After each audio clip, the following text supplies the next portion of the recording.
and welcome back to Elementary Algebra. I am your instructor for this course, Amy Footsnyder. We are about to look at section 5.7 with its three goals, all, excuse me, that came out of nowhere. We're still working in polynomials, but we're going to be doing some division. So we're going to go over some basic division principles, dividing a monomial by a monomial. Then we'll look at what happens when you take a polynomial many terms and divide it by a single term.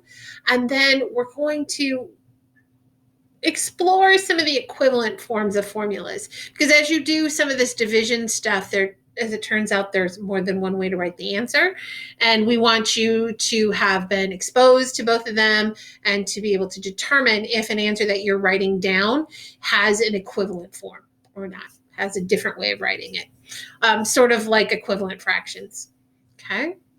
All right. So when we do this monomial division, we're going to start by looking at the different factors when we divide. So if you have, for example, using numbers, something like 10 over 15, when you reduce this fraction, part of what you do is look at 10 as 2 times 5 and 15 as 3 times 5.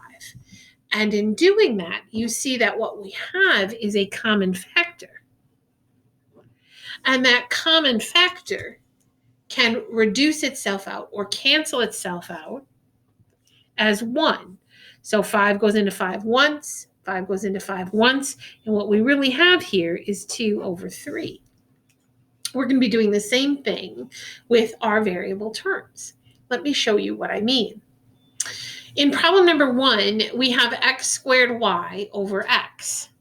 So what we can do is we can think about this as x times y over an x. And when you do that, you see you do indeed have a common factor of x over x. That cancels out, and we're left with xy over 1, which is just xy. This then is our final reduced answer. All right. Similarly, if I have a to the third over b,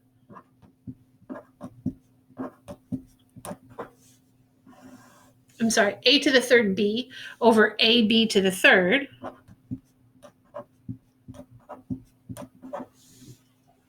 I can look at this and looking for common factors. I can see that I have a common factor with the a's making a 1 and a common factor with the b's making the 1.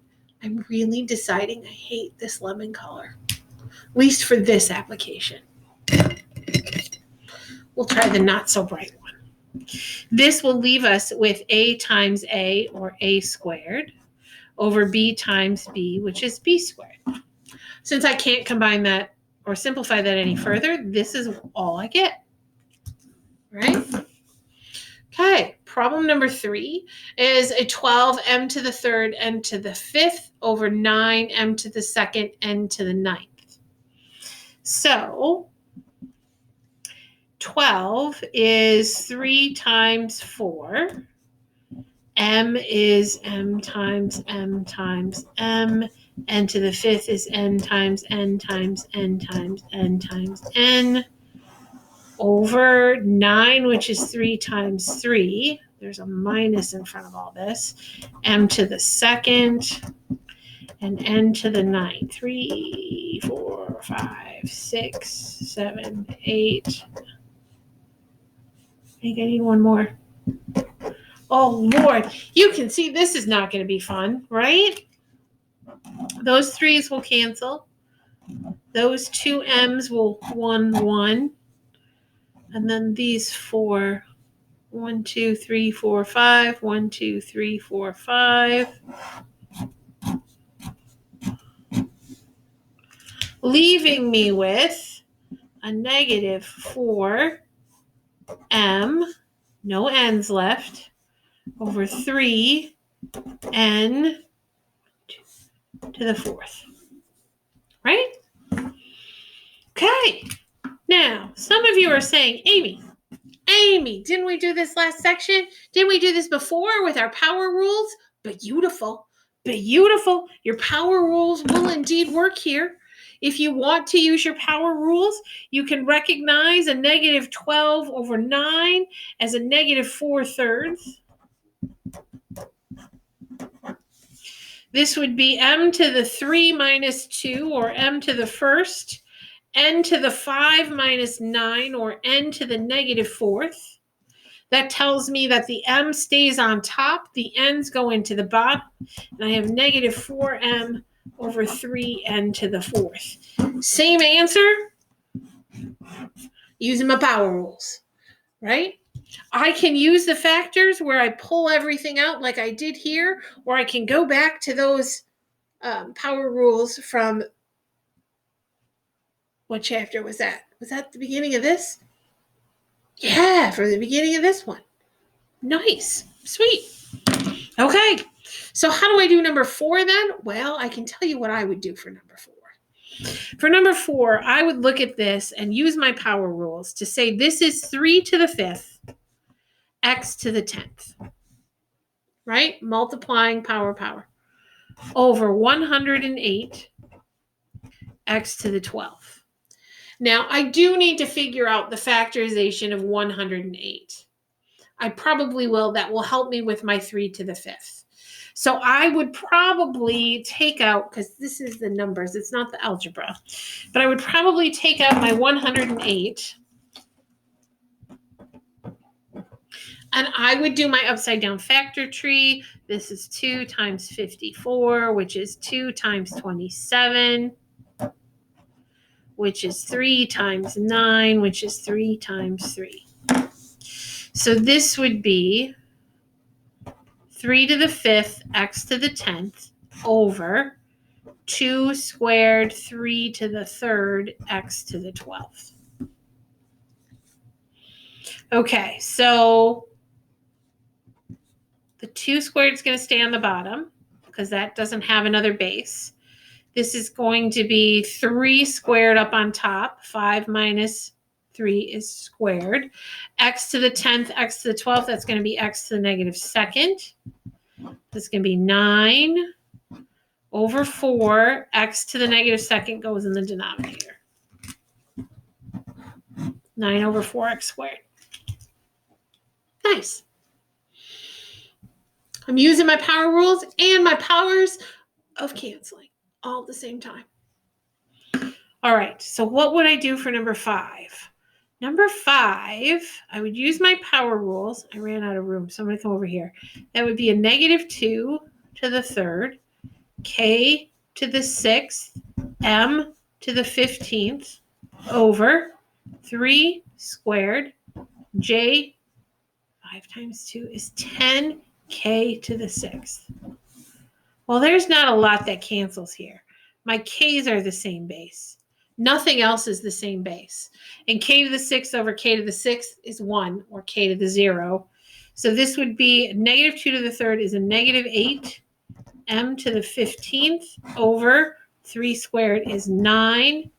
No k's, so j to the 10th. So part of what I'm trying to kind of get across here is that when you're doing the monomials, you're really just using your power rules. So when you have a simplistic problem, you can either think it out in terms of what it would mean for factors and canceling, or you can go ahead and use your power rules. Both will work fine. There may be some conflict if you're stronger at one than the other. So what I mean by that is you should get the same answer, but if you are stronger at power rules than you are at thinking about common factors, then you may have some issues if you try and switch it up. But there's absolutely nothing wrong with strengthening one skill over another. All right, so let's try number 6 here so that we can finish up this last particular goal. So I've got 25, and then my base is r to the 8th, s to the 7th. So that 25 is not being taken to the 3rd power, just the stuff in parentheses are. So that 3rd power will not go on the 25. And instead, I have r to the 8th to the 3rd power to a power we multiply. This will be r to the 24th. S to the 7th to the 3rd, power to a power we multiply. That's s to the 21st over. Now this 2 is inside the parentheses, so this would be 2 to the 5th power. R to the 1st to the 5th would be r to the 5th. S to the 2nd to the 5th would be s to the 10th.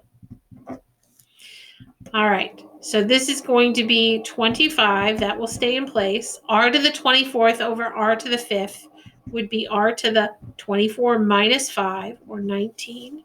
S to the 21st over s to the 10th would be s to the 21 minus 10, or 11. Now, I didn't take care of that 2 to the 5th. I do happen to know that 2 to the 5th power should be 32, but I have nothing else in the denominator, as I've already taken care of this grouping and that grouping, and they both went into the numerator and stayed positive. So this answer is just 25 r to the 11th, r to the 19th, s to the 11th over 32. And that's as much of a simplification as I can do. Right? We're just manipulating stuff. That's it. We're moving stuff around and manipulating it. So what happens when we don't have a monomial and a monomial? What happens if we have a monomial and a polynomial? Right? What happens then is that we're going to distribute that division. So if you have, let's say, our strategy is to look at this. Let's say you have 1/3, and then you've got a plus b, right? This would be 1/3 a plus 1/3 b, but you could also write it as a plus b over 3. All of these are the same because 1/3 of a plus b is the same as a plus b divided by 3, which is the same as 1/3 of a plus 1/3 of b. So I'm going to take this idea, which looks like division, and I'm instead going to think of it like distribution of a denominator. Okay? So I'm going to rewrite this as 10a over 5 minus 15 over 5. This is the same thing as this. As long as I distribute that 5 to each term, I'm good. Now, however you want to do that division, I can do 10 divided by 5. That's 2a minus 15 divided by 5, which is 3. The idea is to distribute that division to each term. So I have 10g to the 3rd minus 15g, all of that over 5g squared. This is the same as 10g to the 3rd over 5g squared minus 15g over 5g squared. Looking at the numbers, I can do 10 divided by 5, that's 2.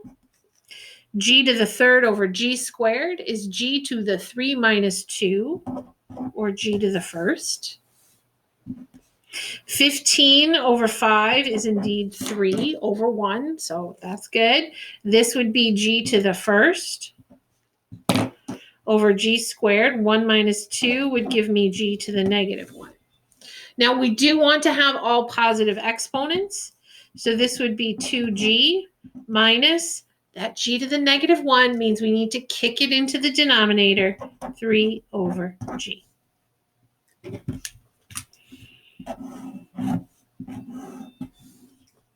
Right? This is the same as this. I got to tell you, this is a crapshoot as to which one you like better, right? Because this seems like a mess with the g's in the denominator, and this just seems like a lot of stuff. But they are the same. They are equivalent. Let's try number 9. Number 9 has x squared minus 5x plus 4. This would be an x squared over x minus 5x over x plus 4. over x. Do you see how I'm distributing that x to each term within the parentheses? X squared over x is just x minus 5x over x. The x's will cancel out, leaving us 5. And the 4 over x can't do anything, so I'm just going to leave that as 4 over x. And I'm not even going to try and simplify it. If I do, I'll have a negative exponent, which they'll likely make me switch out anyway. So this is x minus 5 plus 4 over x. What do we do with number 10? Number 10 is a problem within a problem. Here we have a 2x minus 3, and we're squaring it. This fits one of our patterns from 5.5. So if we have the difference squared, remember that's the square of the first. So I'm going to take 2x and square it. Then I'm going to multiply the two terms together. Minus 3 times 2x is a minus 6x. And I'm going to double it. And then I'm going to square that last one. All of this over 4x. I'm not going to do any of the division until I have simplified the numerator, right? So this is going to give me a 4x squared minus 12x plus 9. All of this over 4x. Now I can distribute that division. 4x squared over 4x minus 12x over 4x plus 9 over 4x. And that's going to give me 4 over 4 is 1. X squared over x is x. 12 over 4 is 3. X over x is 1. And I can't do anything here, so I'm just going to rewrite this mess as it is. And that's all I can do with division. It's kind of like when you had remainders, right? In grade school, when you did longhand and you had remainders. This is all I can do, and that's the way I'm going to leave it. Right. So, to recap, when you have division in a denominator like that, you want to first make sure that the numerator is simplified as much as you can get it, like we did with number 10, right? We simplified this as much as we could get it. And then you want to make sure to distribute that denominator to each term, which is why we had 4x squared over 4 minus 12x over 4x minus 9.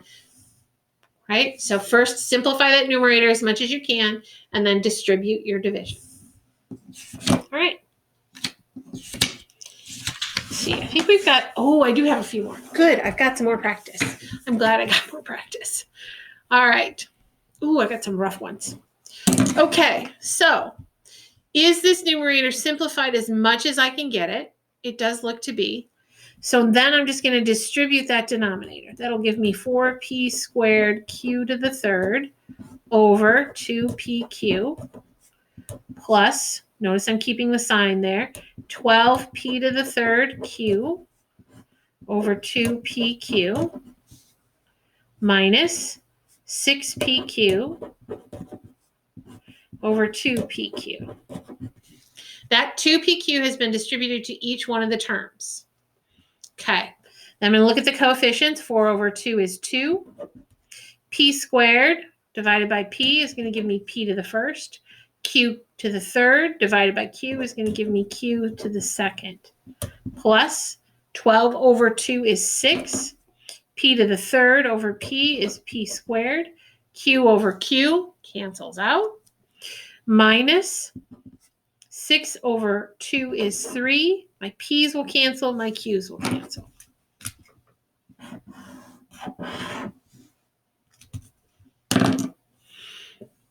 All right. Number 12 is an 18x to the third y squared minus 6x squared y minus x. I have 3 different terms here.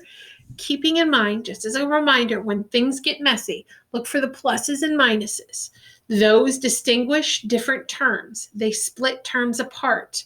The exception would be if they're in parentheses. But if you have parentheses, that means you need to simplify some stuff here yet. So for this one, because I don't have any parentheses, those addition and subtraction signs, just like up here, are going to split up the different terms for me.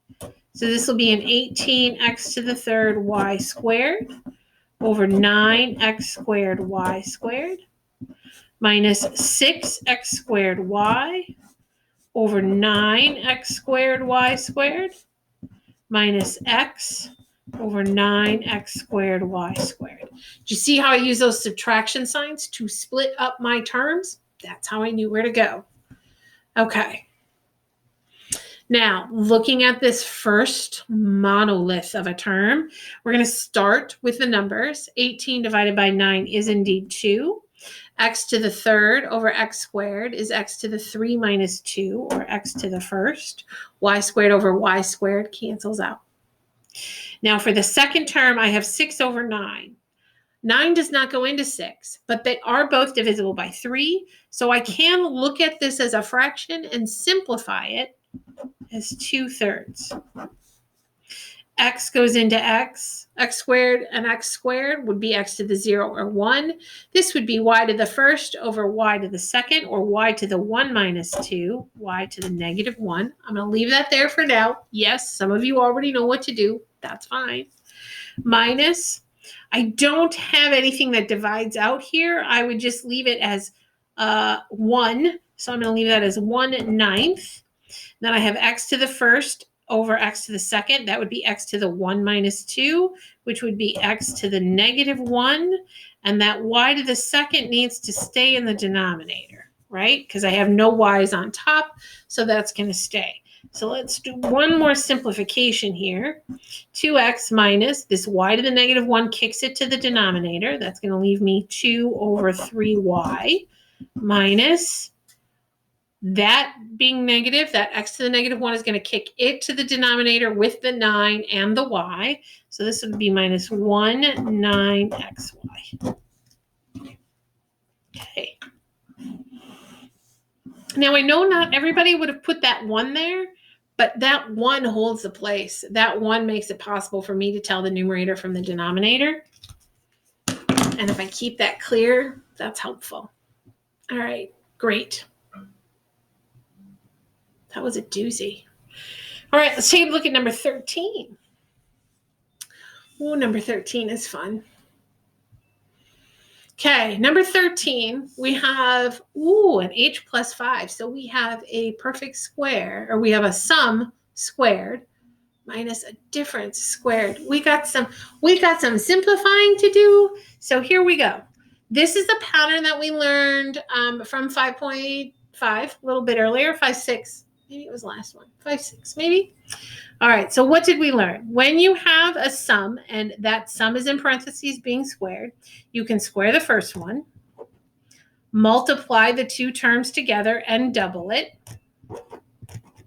and then square the last one.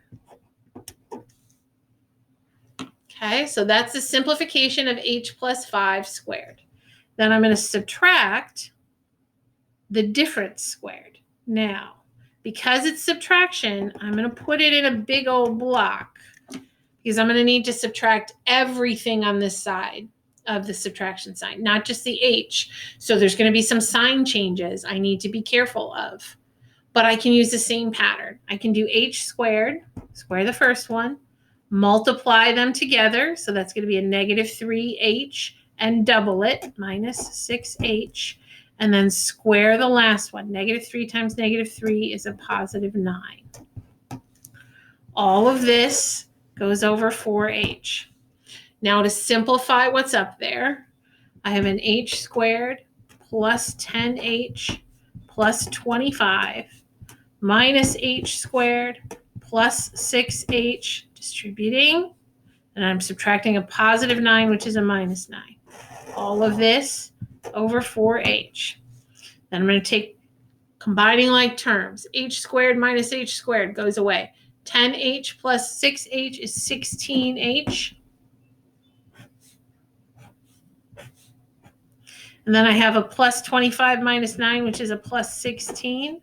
All of this over 4h.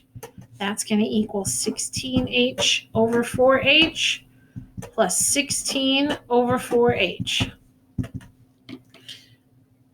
Distributing that division to both terms, that's going to give me 16 over 4 is 4, h over h is 1.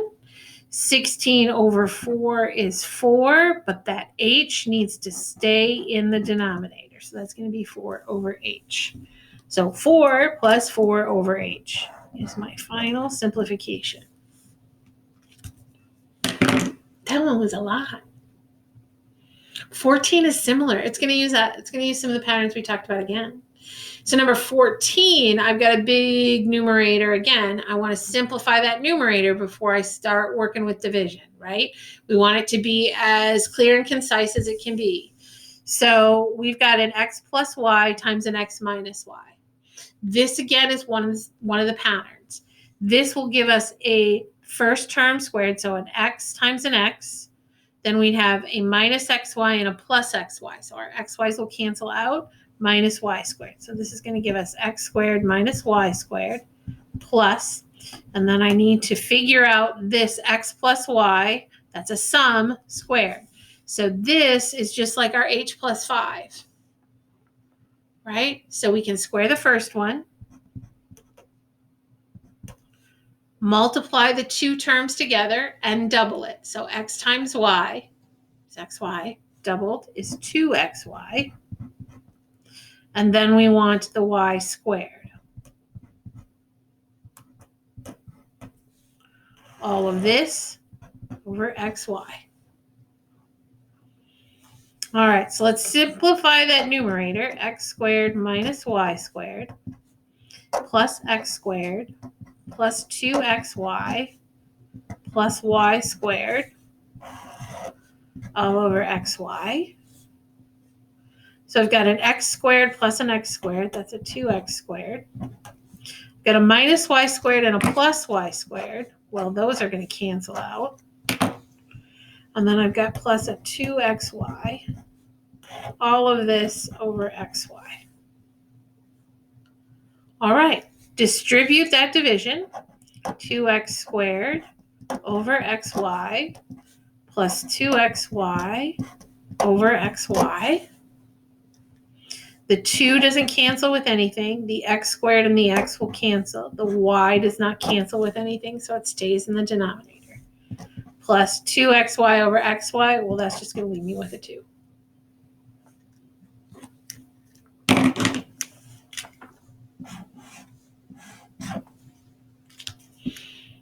Two x over y plus 2 is what this simplifies into. One step at a time. Just a little itty bitty bit, make a move. I used to tell people all the time, you want to just keep swimming. Just do a little something. Take a look again. Do a little something. Like, I don't know if you've ever done any major home repairs, right? You've ever done a major home renovation? You just got to do a little bit. Just keep moving. Just keep moving. Or as Dory would say, just keep swimming. Just keep swimming. Just keep swimming. All right. So we are going to look at the third goal of this particular section, which is when you're rearranging a formula, can you determine if the division is equal to the simplification? So if we have something like r is equal to h plus 8n over h, is that the same as r is equal to 1 plus 8n? So basically what I'm asking you to do here is to go ahead and simplify this. So if I had r is equal to h plus 8n over h, do you recognize this as h over h plus 8n over h? That would indeed give you a 1 plus, notice this would be h and 8n over the h. And here they just have it over 8n. So they forgot to divide the other side by the 8. Are they the same? No, they are not. Because this should have the divide by h. Okay. All right, let's try 16. Is m equal to I plus PRT over P the same as m is equal to I over p plus the RT. Again, we're just asking you to distribute that division. So this would be I over p plus the PRT over the p. The I over p cannot be simplified. That would stay the same. Here the p's would cancel, and I would get an RT. Are they the same? Yes, they are. So it worked for that one. It did not work for this one because they didn't divide both terms. They only divided one. Is a equal to x squared plus xy over 2xy the same as 2x plus 1/2? Ooh, good question. All right, so this would be x squared y over 2xy, distributing that division, plus xy over 2xy. Okay, I don't have anything up here in terms of numbers, so I could think of this as a 1xy, and this guy is a 1xy. And that's what I need to do in order to see that this would be 1/2 x squared. X would be x. 2 minus 1 is 1. And the y's would cancel. Plus, this would be a 1/2. X's would cancel. Y's would cancel. So I'm getting a 1/2 x plus 1/2. They have a 2x plus 1/2. So this is a no. Why not? This should be a 1/2. That should be a 1/2 x. So we could write that as 1/2 x plus 1/2, or we could write it as x over 2 plus 1/2. But we cannot write it as a 2x plus 1/2. Right? So it could be just in the writing of it. They weren't sure how to write it, but it doesn't work the way they have written it. So, okay. All right, that should set you up for 5.7. If you have any questions or concerns, don't hesitate to contact me and or the Math Center. I know that they are very familiar with these particular manipulations and tools. So if you have any questions, please reach out. We'll see you again for next section.